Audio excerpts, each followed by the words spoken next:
Hi guys, sorry lah hampa tunggu lama untuk part 2 first day kita kan. So kita terus ke HIG. Selepas gamat HIG ni hampa boleh beli coklat, hampa boleh beli baju-baju renda, hampa boleh beli barang-barang dapur, semua ada kat sini, cantik. Ni Syifa shopping coklat, lepas tu Syifa bayar lah dekat cashier. Lepas tu kita terus check in hotel. Hotel Langkapuri ni tepi pantai, cantik dan eksklusif hampa. Ni Syifa tengah check in Hotel Langkapuri. Lepas tu Syifa akan edarkan lah kad bilik kepada setiap kumpulan. Dan mereka ni ada meeting pukul 7 petang. So boleh sewa dekat Langkapuri juga, meeting room.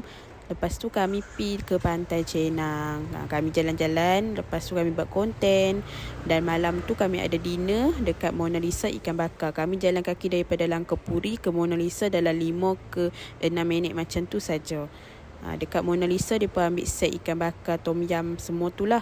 Yang kami makan nasi goreng. Tapi memang sedap hampa dekat sini dan murah, boleh try. Lepas tu kami jalan-jalan lagi dekat Pantai Cenang. Tapi akhirnya kami ke Zeus. So kalau hampa nak next part, boleh komen dekat bawah.